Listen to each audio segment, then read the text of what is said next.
ঘটনায় গুদামের মালিক গঙ্গাধর দাসকে আটক করেছে নরেন্দ্রপুর থানার পুলিশ। পূর্ব মেদিনীপুরে তার বাড়ি থেকে অভিযুক্তকে ধরেছে পুলিশ। তাকে বারুইপুরের জেলা পুলিশ দফতরে নিয়ে আসা হয়েছে। বুধবার তাকে আদালতে পেশ করা হবে বলে খবর। অভিযুক্তের বাড়ি পূর্ব মেদিনীপুর জেলার খেজুরি থানার অন্তর্গত পূর্বচড়া গ্রামে। প্রায় 4 দশকেরও বেশি সময় ধরে ডেকোরেশনের ব্যবসা করে আসছেন তিনি। বিদেশ থেকে প্লাস্টিকের ফুল আমদানি করে সেই ফুল অনুষ্ঠান, বাড়ি, সভা সমিতি, মঞ্চ থেকে বিভিন্ন জায়গায় সাজানোর কাজ করতেন গঙ্গাধর দাস।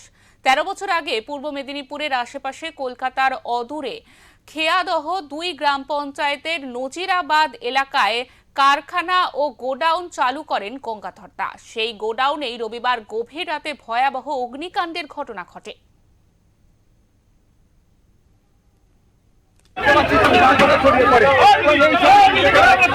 আমরা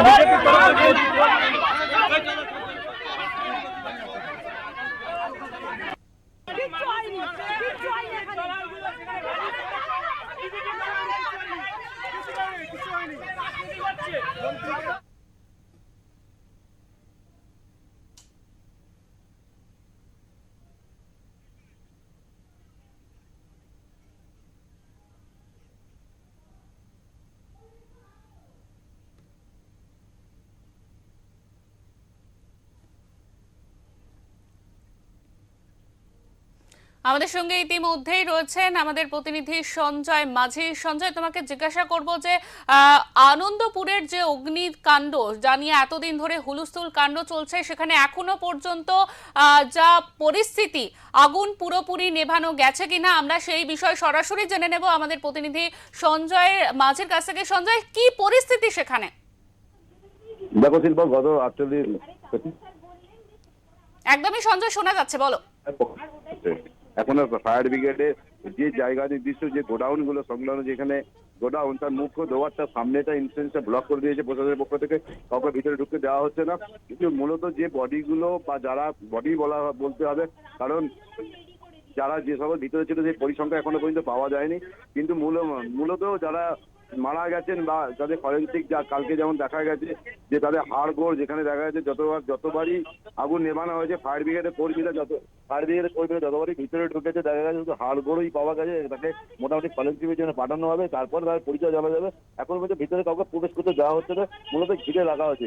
একটু বলে রাখি তোমাকে যে গোডাউনের সংগ্রাম রাস্তাটা যেখানে আমরা আছি, মূলত সেই রাস্তা থেকে যে ফায়ার ব্রিগেডের গাড়িটা মূলত যেতে মানে ভিতরে প্রবেশ করবে, সেই যাওয়ার রাস্তাটা অত্যন্ত ছোট। এবং ফায়ার ব্রিগেডের আধিকারিকের সাথে আমাদের কথা হলো, তারা আমাদের জানালেন যে আমাদের যখন প্রথম ফোন আসে এখানে আসার জন্য, কিন্তু আমাদের সেই লোকেশন দেওয়া হয়নি প্রথম মূলত। আর দ্বিতীয় কারণ হচ্ছে যে এখান থেকে ফায়ার ব্রিগেড যে গাড়িটা যে ভিতরে যাবে অত্যন্ত ছোট রাস্তা, দেখাতে বলবো সেই ছবি এবং তোমাকে দেখাবো সেই ছবি। এবং মূলত আরেকটি কথা বলে রাখি যে ভিতরে ফায়ার ব্রিগেডের যে গাড়িতে প্রথমে যেতে পারছে না, এক আর আশেপাশে যে জলাশয়গুলো ভর্তি করে, যে বড় বড় গোডাউন গুলো যে ভর্তি করা হয়েছে, জলাশয় পরে যে গোডাউন গুলো তৈরি করা হয়েছে, এখনো পর্যন্ত কিছু কিছু জায়গায় জল এবং কিছু কিছু জায়গায় দেখা যাচ্ছে আশেপাশে যত গোডাউন আছে দেখা যাচ্ছে ফায়ার ব্যবস্থা নেই। ফায়ার ব্রিগেডের কর্মীরা মনের মধ্যে ক্ষোভ থাকলেও তারা বলছে যে আমরা এর আগে একাধিকবার এই নিয়ে সচেতন করেছিলাম, কিন্তু প্রশাসনের পক্ষ থেকে কোনো রকম প্রকারে এলাকা যারা বাসিন্দা যারা এখানে বসবাস করে তারা বলছে এর পরিপ্রেক্ষিতে যে ক্ষতি হচ্ছে, যে আশিসগঞ্জ যতটা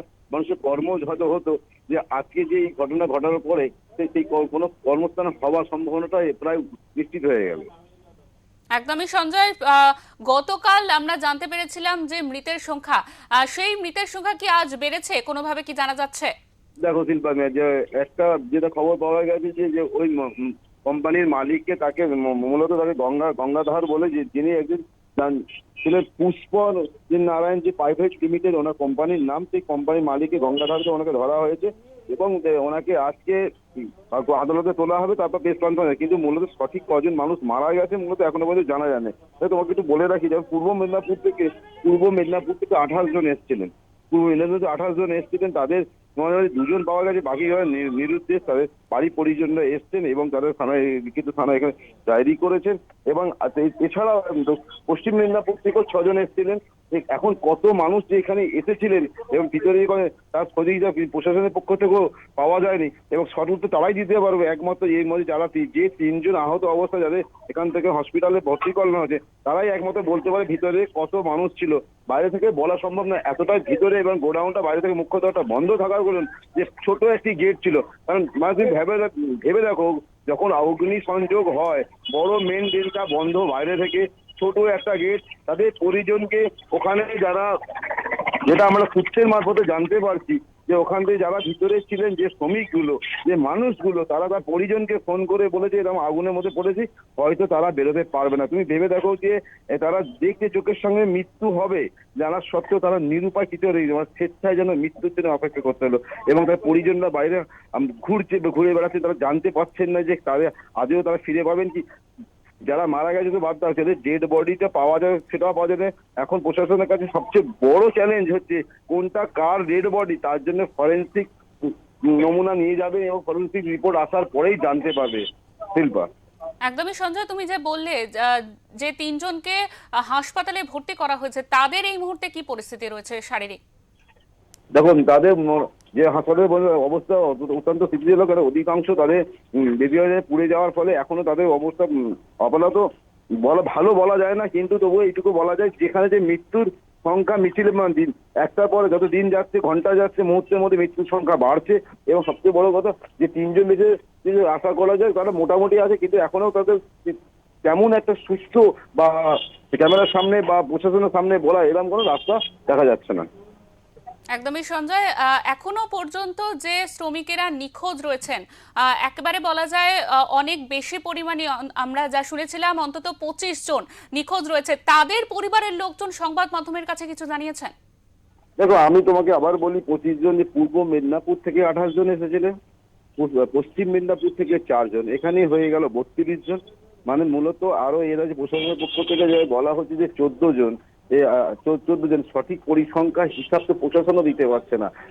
যখন কিছু কিছু জায়গায় যেখানে পকেট ফায়ারিং গতকাল হচ্ছিল, রাত পকেট ফায়ারিং গুলো যখন দমকলের পক্ষ থেকে জল দিয়ে নেভানোর চেষ্টা হচ্ছে, তার মধ্যে যতগুলি যে ধ্বংসস্তূপ গুলোকে সরানো হচ্ছে তার মধ্যে থেকে হাড়গোড় বেরোনো হচ্ছে। এই দৃশ্য দেখানোর মতন বা দেখানোর চোখে দেখা যাবে না, যে হাড়গোড় দেখা যাচ্ছে, বোঝা যাচ্ছে না। মানে এত তীব্র আগুনের গতিবেগ ছিল, আর সবচেয়ে টিনের সেই পাঁচিল দিয়ে ঘেরা মাঠে, খোলা মাঠের মধ্যে রেকর্ডের মাল মজুত করা এবার কোল্ড ড্রিঙ্কসের রাজ্য পদার্থ মজুত করা, তাহলে আগুনের তীব্রতা বেশি ধরেছিল, রাতের দিকে আগুন ধরে। আর সবচেয়ে ফায়ার ব্রিগেডকে বেগ পেতে হয়েছে গাড়ি ঘটনাস্থলে পৌঁছানো যাওয়া অতি কঠিন। এত বড় মানে এখন একাধিক প্রশ্ন আছে এখানে, আধিকারিক থেকে স্থানীয় মানুষরা প্রশ্ন করছে কিভাবে প্রশাসন এর নজর দিল না, এত বড় গাফিলতি পরে ওর আশেপাশে এমনকি কিছু মানুষ ক্যামেরার সামনে বলতে চাইলো না, কিন্তু তারা বলছে যে শুধু আজকে এই গোডাউনটা চলেছে, পাশে যাদের গোডাউনে সেইগুলো কি আদেও ফায়ার ব্রিগেড বা প্রশাসনের থেকে কোনো ব্যবস্থা করবে? তাদের কাছে তো ফায়ার পারমিশন নেই। একদমই সঞ্জয়, তোমাকে অনেক ধন্যবাদ। আমাদের সঙ্গে এতক্ষণ ছিলেন আমাদের প্রতিনিধি সঞ্জয় মাঝি। তিনি কিন্তু জানাচ্ছিলেন যে এতটাই খারাপ পরিস্থিতি সেখানে সৃষ্টি হয়েছিল যে যখন অগ্নি সংযোগ হয় ওই কারখানায়, তখন সেখানে ভিতরে যারা ছিলেন তারা বাইরে বেরিয়ে আসতে পারেনি। সেখানে দুটি গেট ছিল, যে বড় গেটটি ছিল তাতে তালা লাগানো ছিল, এবং তার পাশে যে ছোট গেটটি ছিল সেখান থেকে সবাই একসাথে বেরোতে পারেনি। বলা যায় ভিতরে যারা ছিলেন তারা ফোন করে নিজের পরিবারের লোকজনকে বলেছেন যে এখানে আগুন লেগেছে, কিন্তু আমরা হয়তো বেরোতে পারবো না। কতটা অসহনীয় একটি পরিস্থিতি, যেখানে তারা জানে যে তারা বাঁচতে পারবে না, কিন্তু তারা সেখান থেকে বেরোতে পারেনি। এমনই দুর্বিষহ পরিস্থিতি সেখানে সৃষ্টি হয়েছিল।